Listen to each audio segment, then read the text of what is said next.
Hey, I hate buses. Have you guys ever been on your way to the bus stop or sprinting to your bus stop and you see your bus drive away? You sit down on the bench after, given that it's not dirty, because nobody wants to sit on a dirty bench, right? And you gotta wait 30 minutes for the next bus to come. I mean, who waits? Nobody. If it's the summer, okay, I can wait for a bit, I guess, because it's sunny, weather's nice, get my tan on.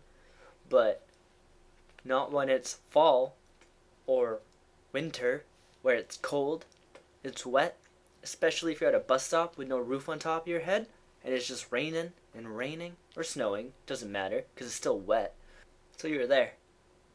15, 30 minutes feels like an eternity. You're gonna get frostbite. But here, you see the bus coming and you get on, and there's always two scenarios. One, it's standing room only. The bus is jam packed. You have dirty strangers rubbing against you every time the bus changes direction. You're forced to hold on to those handles, the bars, the poles. Those are so unsanitary. It's like instant disease holding on to those things. Two, the bus is 90% to 99% empty. So you sit down in a wide open area, all the other seats still available, and yet Sloth from the Goonies, hey you guys, sits right next to you and squishes you up against the wall. You have his natural musk, his natural odor all up in your mouth. You're breathing it in. It's burning your inside. All that 34 years of him not showering or brushing your teeth is eating your insides till your soul deteriorates. They should have someone standing at the door to inspect every person that boards the bus to see if they meet a certain criteria of hygiene, and if they pass it, they can get on the bus. If they don't, too bad for you. Go take a shower. You're good. You're good. You're good. Whoa. Whoa, buddy. No. No. If the bus gets one of those, the bus wouldn't be so bad. It'll just still suck, but less suck. It's always nice seeing those people sleeping on the bus. I like to sit next to them because I think that maybe they can be like Professor Lupin from Harry Potter when they're on the train and a Death Eater comes and Professor Lupin, saves Harry from the Death Eater.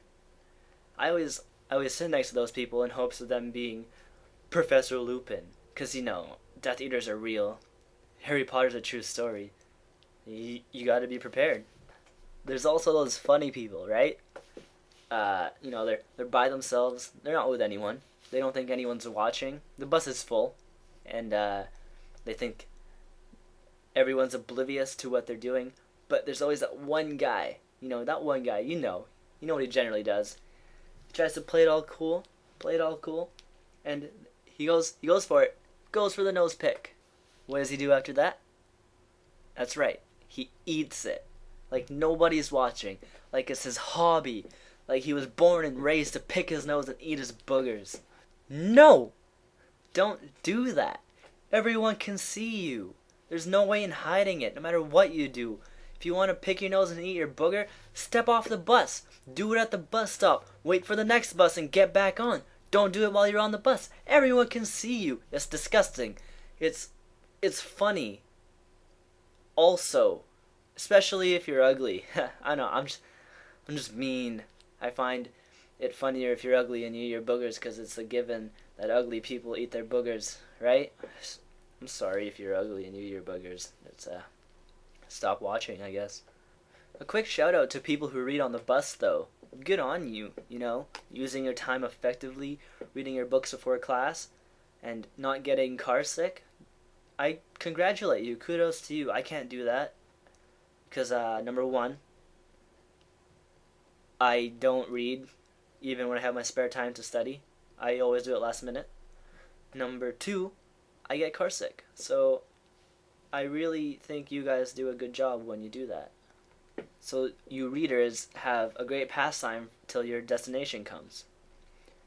Speaking of the destination, you're there on the bus, still squished up against the wall, next to Sloth, who's ugly, or you are standing up, you got your hands covered in disease just waiting to infect you, and you've been felt up by the strangers rubbing against you, and you just feel terrible, but you look out the window, you see your stop coming, you can step out and smell the fresh, polluted air instead of the unspeakable foul odor of the bus. So you're there, you step off, but wait, it's not over.